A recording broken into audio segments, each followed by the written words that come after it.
Hello students, how are you? I hope you all are well. Today's our topic is amino acids, peptides, proteins and nucleic acid. In this chapter we will discuss about first of all amino acids, then peptides. After that we will study about proteins and then last we will study about nucleic acid. So in this video I will discuss about our first topic that is amino acids. Clear.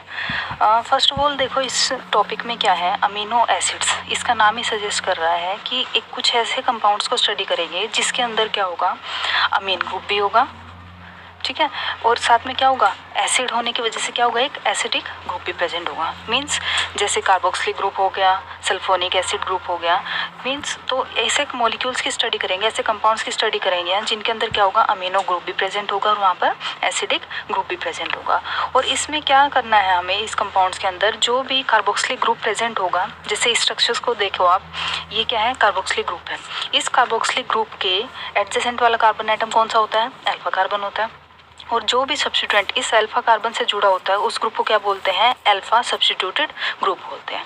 Clear. तो हमें क्या देखना है कि कुछ ऐसे compound की study करेंगे जिसमें क्या होगा, जो कार्बोक्सिलिक ग्रुप है, कार्बोक्सिलिक ग्रुप के एडजेसेंट वाले कार्बन पे कार्बन कौन सा होता है, अल्फा होता है. उसके नेक्स्ट वाला कार्बन कौन सा होता है, जैसे कार्बोक्सिलिक ग्रुप है, इसके नेक्स्ट वाला अल्फा कार्बन होता है, उसके नेक्स्ट बीटा कार्बन होता है और उसके नेक्स्ट गामा कार्बन होता है. तो सेम इसी टाइप से क्या होगा, कुछ ऐसे कंपाउंड की स्टडी करेंगे हम जिसमें सब्स्टिट्यूशन कहाँ पर होगा, अल्फा पर हो सकता है, बीटा पर हो सकता है और गामा पर हो सकता है. और वो सब्स्टिट्यूशन कौन से ग्रुप का होगा, अमीनो ग्रुप का होगा, दैट इज NH2 ग्रुप का होगा. तो इस चैप्टर में मेनली हम सिर्फ उन्हीं कंपाउंड्स की स्टडी करेंगे जिनमें सब्स्टिट्यूशन कहाँ होगा, अल्फा पोजीशन पर होगा. क्योंकि जो हमारी बायोलॉजिकल स्टडीज़ होंगी, जो मेनली इस चैप्टर में जिनके बारे में, जिन अमीनो एसिड्स के बारे में स्टडी करेंगे वो कौन सी होंगी, alpha substituted amino carboxylic group होंगे.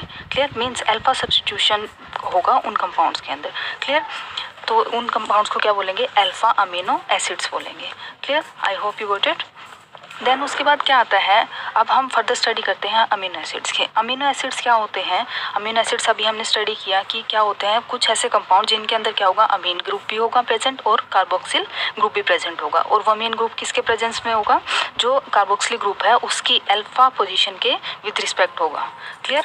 अब हम नेक्स्ट टॉपिक इसमें क्या स्टडी कर रहे हैं, नोमेनक्लेचर. नोमेनक्लेचर में क्या होगा, जो भी अमीनो एसिड्स होंगे उनकी नेमिंग किस टाइप से करनी होगी, तो वो सारा स्टडी करेंगे हम. सपोज करो अब क्या करना है, जो भी कंपाउंड्स होंगे, जो अमीनो एसिड्स होंगे, उनका जो कॉमन नेम होगा, कॉमन नेम में हमेशा आपको क्या ध्यान रखना है कि उन कॉमन नेम में जो एंडिंग होगी उस कॉमन नेम की, वो किस वर्ड से होगी, INE वर्ड से उस वर्ड की एंडिंग होगी. क्लियर. तो और उसके बाद क्या है, जो भी हमारे एब्रीवेशंस होंगी, एब्रीवेशंस इन जो अमीनो एसिड्स होते हैं उनके एब्रीवेशन किस टाइप से लेंगे, जो भी आपका कॉमन नेम एसिड होगा उसके जो फर्स्ट 3 लेटर्स होंगे उनके बेसिस पर हम क्या करेंगे, उनको एब्रीवेट करेंगे. सपोज करो ग्लाइसिन है, ग्लाइसिन क्या होता है, 1 2. सेकंड पर क्या है, अमीन ग्रुप है, second 2 amino ethanoic acid. Similarly next देख लेते हैं, सेकंड पर क्या है, अमीन ग्रुप है, 2 अमीनो प्रोपेनोइक एसिड.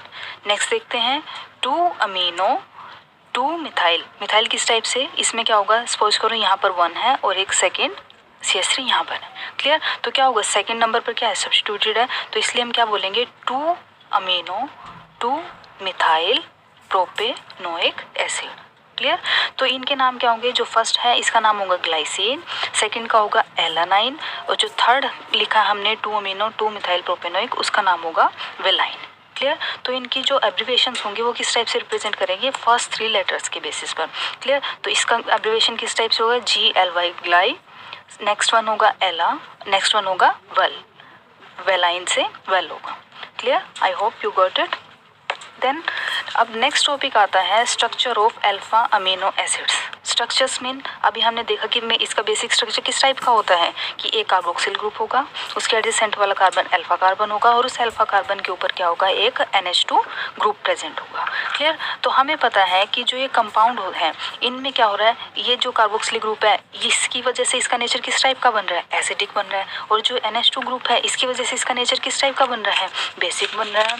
तो इसी वजह से हम यहाँ से क्या देख रहे हैं कि जो ये कंपाउंड है, इस कंपाउंड के अंदर जो आपका अगर हम देखें तो एक साथ यहाँ पर एसिडिक ग्रुप भी प्रेजेंट है और बेसिक ग्रुप भी प्रेजेंट है, तो इसी वजह से ये कंपाउंड किस स्ट्रक्चर की फॉर्म में भी एग्जिस्ट करता है, एक ज्विटर आयन की फॉर्म में भी एग्जिस्ट करता है। ज्विटर आयन किस टाइप से, जो यहाँ पर कंपाउंड होगा इसके अंदर क्या होगा, RCH double bond OO negative. Means क्या होगा, जो कार्बोक्सिलिक ग्रुप था, जब carboxylic group that is carboxylic group जब अपना H पॉजिटिव आयन को डोनेट कर देगा तो उसके पास क्या बचेगा, कार्बोक्सिलेट आयन बचेगा। क्लियर। अगर सेम उसी टाइप से जो NH2 ग्रुप है, NH2 ग्रुप अगर उस H पॉजिटिव आयन को एब्स्ट्रैक्ट कर ले तो क्या बन जाएगा, NH3 positive ion that is ammonium ion. Clear. तो इसी वजह से इस सिंगल कंपाउंड के अंदर क्या हो रहा है, दो टाइप के आयंस प्रेजेंट हो रहे हैं, दो टाइप के चार्जेस प्रेजेंट है, that is one negative charge and another one is positive charge. तो इस वजह से इस कंपाउंड को क्या बोलते हैं, डाइपोलर आयन भी बोलते हैं। क्लियर, इस अमीनो एसिड को। और इसका दूसरा नाम क्या है, ज्विटर आयन भी है और इसको इंटरनल सोल्ट भी कहा जाता है। क्लियर, आई होप आपको समझ आया होगा इतना। क्लियर। देन उसके बाद क्या आता है, इसके जो आपका जो डायपोलर आयनिक स्ट्रक्चर है इसके एविडेंस में कुछ पॉइंट्स हैं। इन पॉइंट्स में क्या बोला जाता है, यहाँ आपके साथ रीड करते हैं इनको। सबसे पहला पॉइंट क्या कहता है, unlike amines and carboxylic acid amino acids are non volatile crystalline solids.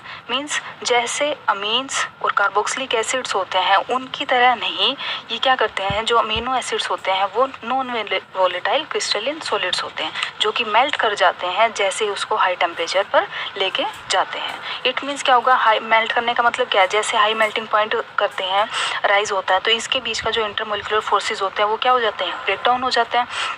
ठीक है, तो इस वजह से क्या होगा, जो हाई मेल्टिंग पॉइंट क्यों देना पड़ रहा है, क्योंकि उनके बीच के में के जो इंटरमोलिकुलर फोर्सेस है वो स्ट्रॉन्ग है, इस वजह से हमें हाई मेल्टिंग पॉइंट देना पड़ेगा। क्लियर। नेक्स्ट पॉइंट क्या आता है, अमीनो एसिड्स क्या है जो प्रैक्टिकली इनसोल्यूबल होते हैं नॉन पोलर ऑर्गेनिक सॉल्वेंट में। क्यों, क्योंकि देखो नॉन पोलर, क्योंकि हमने यहाँ से ये देखा कि जो ज्विटर आयन है वो क्या है, पोलर इन नेचर है, तो हमें पता है कि polar dissolves in polar and non polar dissolves in non polar, that is like dissolves in like. तो यहाँ पर क्या है, हमें पता है कि ये कंपाउंड क्या है, पोलर इन नेचर है, तो ऑब्वियसली ये किस में डिजोल्व होगा, पोलर सॉल्वेंट में होगा। It means non polar organic solvent में डिजोल्व नहीं होगा। नॉन पोलर के एग्जांपल कैसे हैं, ईथर, बेंजीन। क्लियर। तो नेक्स्ट पॉइंट आता है, aqueous solutions behave like solution of substances having high dipole moment. Means उनका जो भी अमीनो एसिड्स का जो डाइपोलर आयनिक स्ट्रक्चर बनता है वो अगर हम उसका एक्वस सॉल्यूशन बनाते हैं तो उस एक्वस सॉल्यूशन का क्या होगा, हाई डाइपोल मोमेंट होगा। क्लियर। फिर नेक्स्ट पॉइंट में क्या कहता है, they have very low acidity and basicity constant. Basicity constant means Kb, representation किससे करते हैं हम, Kb से। और जो एसिडिटी कांस्टेंट होता है उसको किससे रिप्रेजेंट करते हैं हम, Ka से। क्लियर। तो इट मीन्स ये क्या कह रहा है, जो आपका जो अमीनो एसिड का ज्विटर आयन स्ट्रक्चर होगा इसका अंदर इसका क्या है, जो एसिडिटी होगी इसकी वो भी कम होगी कंपैरेटिवली, और जो बेसिसिटी होगी वो भी कंपैरेटिवली कम होगी। इसलिए जो बेस की बेसिसिटी होती है उनके कंपैरेटिवली कम बेस होगा और जो स्ट्रॉन्ग एसिड्स होते हैं उनके कंपैरेटिवली क्या होगा, लो एसिडिक होगा। क्लियर। देन उसके बाद क्या होता है, अब क्या देखते हैं कि जो स्पेक्ट्रोस्कोपिक स्टडीज़ की जाती हैं, स्पेक्ट्रोस्कोपिक स्टडीज़ के थ्रू क्या पता चलता है, हमें फंक्शनल ग्रुप की कैरेक्टरिस्टिक्स का पता चलता है।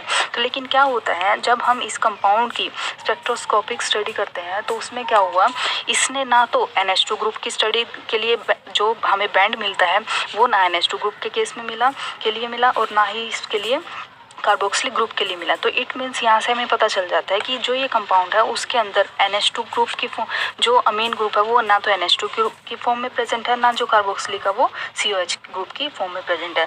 तो हमें यहाँ से ये भी एविडेंस मिल गया कि जो कार्बोक्सिलिक ग्रुप है वो किसकी फॉर्म में एग्जिस्ट कर रहा है, कार्बोक्सिलेट आयन की फॉर्म में एग्जिस्ट कर रहा है, और जो अमीन ग्रुप है वो किसकी फॉर्म में एग्जिस्ट कर रहा है, अमोनियम आयन की फॉर्म में एग्जिस्ट कर रहा है। क्लियर। तो हमने यहाँ से कुछ एक पॉइंट्स देखे कि जो डाइपोलर आयनिक स्ट्रक्चर है वो उससे हमें क्या क्या एविडेंस पता चलते हैं। क्लियर, आई होप आपको समझ आ गया होगा।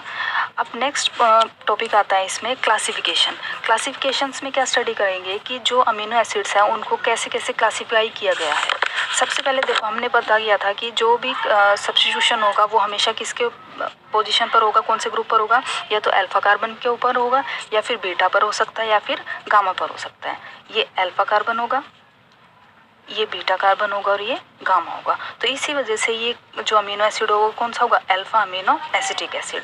नेक्स्ट वन कौन सा होगा, बीटा अमीनो प्रोपेनोइक एसिड, और उससे नेक्स्ट होगा gamma amino butyric acid. Clear. अब हम क्या करते हैं, देखते हैं कि जो अमीनो एसिड्स हैं, वैसे तो हमारे यहाँ पर बहुत सारे अमीनो एसिड्स मिलते हैं, लेकिन जो नेचुरली तो बहुत सारे मिलते हैं, लेकिन उनमें से क्या है, जो 20 अमीनो एसिड्स है वो मेनली स्पेशल इंपॉर्टेंस मिलती है उनकी, जो कि हमारी क्या है, जो प्रोटीन्स हम नॉर्मली जो यूज करते हैं उनके अंदर कौन से मिलते हैं, सिर्फ जो 20 अमीनो एसिड्स है वही ज़्यादा इम्पोर्टेंट है as compare to other amino acids. ठीक है, तो जो भी सारे 20 जो अमीनो एसिड्स हैं उनके बारे में हम सारा स्टडी करेंगे। अब उसमें हमें पता है कि अमीनो एसिड्स किस टाइप के होते हैं, जो यूट्राइन की फॉर्म में एग्जिस्ट कर रहे हैं, तो उसमें क्या होगा, सारे के सारे जो अमीनो एसिड्स होंगे वो कौन से होंगे, प्राइमरी अमीनो ग्रुप होंगे। क्लियर।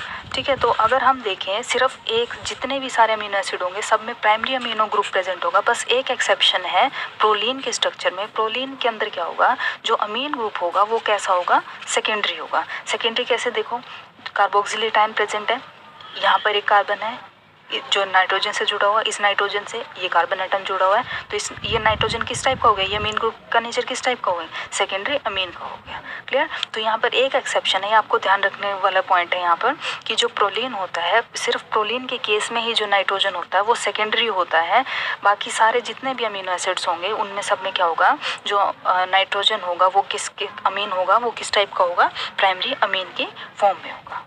क्लियर। ठीक है, आई होप आपको समझ आ गया। देन उसके बाद क्या आता है, फिर हम उनकी जो प्रोटीन्स होते हैं, प्रोटीन्स डेराइव्ड जो अमीनो एसिड्स होते हैं उनकी क्लासिफिकेशन करेंगे। क्लासिफिकेशन के लिए क्या करते हैं, सब उसको 4 कैटेगरीज में क्लासीफाई किया जाएगा। सबसे पहले हम क्या करते हैं, इस जो अमीनो एसिड्स हैं इनको एसेंशियल और नॉन एसेंशियल के बेसिस पे कैटेगराइज करेंगे। मींस जो आपके अमीनो एसिड्स हैं उनमें से जो 10 अमीनो एसिड्स हैं वो तो क्या है, एसेंशियल कैटेगरी में आते हैं, और जो बाकी जो 10 है वो किस में आते हैं, नॉन एसेंशियल कैटेगरी में आते हैं। क्लियर। अब एसेंशियल और नॉन एसेंशियल को कैसे डिस्टिंग्विश करेंगे हम, अब यहाँ से ये पॉइंट आपको ध्यान रखना है कि जो आपके एसेंशियल्स होते हैं, एसेंशियल या फिर इंडिस्पेंसेबल, जो आपके एसेंशियल और डिस्पेंसेबल अमीनो एसिड्स होते हैं उनको हम क्या करते हैं, जो एनिमल्स होते हैं वो अपनी बॉडी के अंदर सिंथेसाइज नहीं कर सकते। मीन्स हम अपनी बॉडी के अंदर उनको सिंथेसाइज नहीं कर सकते, हमें बाहर से उन प्रोडक्ट के थ्रू हमें उन अमीनो एसिड्स को लेना होता है। क्लियर। फिर दूसरी कैटेगरी आती है नॉन एसेंशियल की। नॉन एसेंशियल के अंदर क्या होता है, जिन अमीनो एसिड्स को हमारी बॉडी खुद सिंथेसाइज कर सकती है, क्लियर, और जिनको हमें डाइट के थ्रू नहीं लेना पड़ता। Clear. I hope you got it. हमने डिस्टिंग्विश कर लिया। अब नेक्स्ट कैटेगरी आती है classification according to neutral acidic basic character. Means कुछ ऐसे अमीनो एसिड्स होते हैं जिनको हम एसिडिक अमीनो एसिड्स बोलते हैं, न्यूट्रल अमीनो एसिड्स बोलते हैं, या फिर बेसिक अमीनो एसिड्स बोलते हैं। क्लियर। सबसे पहले कैटेगरी आती है न्यूट्रल अमीनो एसिड की। न्यूट्रल हमें नाम से ही पता चल रहा है कि इसके अंदर क्या होगा, जितना एसिडिक ग्रुप प्रेजेंट होगा उतना ही बेसिक ग्रुप भी प्रेजेंट होगा। मींस ऐसे अमीनो एसिड जिनके अंदर अगर एक कार्बोक्सिलिक ग्रुप प्रेजेंट है तो वहाँ पर एक अमीन ग्रुप भी, दैट इज बेसिक ग्रुप भी प्रेजेंट होगा। सपोज करो ये एग्जांपल देखो, एलानाइन का एक कार्बोक्सिलिक ग्रुप है, एक अमीन ग्रुप प्रेजेंट है। नेक्स्ट वन में देखें, एक अमीन ग्रुप प्रेजेंट है और एक एसिडिक ग्रुप प्रेजेंट है। क्लियर। मींस एसिडिक और बेसिक एक दूसरे को न्यूट्रलाइज कर रहे हैं, दैट्स वाई ये कैटेगरी कौन सी होगी, न्यूट्रल अमीनो एसिड्स की। नेक्स्ट आता है acidic amino acid. Acidic amino acids के अंदर क्या होगा, वो अमीनो एसिड जिनके अंदर क्या होता है, एक एक्स्ट्रा एसिडिक ग्रुप प्रेजेंट होगा। क्लियर। जैसे देखते हैं, एक कार्बोक्सिलिक तो यहाँ पर है, अमीन भी है, अब एक्स्ट्रा कौन ग्रुप आ गया यहाँ पर, कार्बोक्सिलिक ग्रुप। सेम इस टाइप से इसमें भी क्या है, एक एक्स्ट्रा कार्बोक्सिलिक ग्रुप है। एस्पार्टिक एसिड एग्जाम्पल हो गया इसका, और ग्लूटामिक एसिड इसका एग्जाम्पल हो गया। क्लियर। देन उसके बाद आता है थर्ड कैटेगरी इसकी, बेसिक अमीनो एसिड की। बेसिक अमीनो एसिड के अंदर क्या होगा कि जो एक अमीनो एसिड्स होंगे उनके अंदर एक्स्ट्रा बेसिक ग्रुप आएगा। सपोज करो जैसे एग्जांपल है यहाँ पर लाइजीन का, लाइजीन के अंदर कार्बोक्सिलेट भी है, अमोनियम भी है। देन उसके बाद एक्स्ट्रा कौन आया, इनके अलावा NH2 ग्रुप आ गया। सेम इसी टाइप से ये ग्रुप तो ऑलरेडी प्रेजेंट है, एक्स्ट्रा कौन आया, नाइट्रोजन कंटेनिंग कंपाउंड आ गया, बेसिक ग्रुप आ गया। तो इसी वजह से ये कौन सी कैटेगरी के एग्जांपल्स हैं, बेसिक अमीनो एसिड्स के एग्जांपल हैं। क्लियर। आई होप आपको समझ आ गया होगा।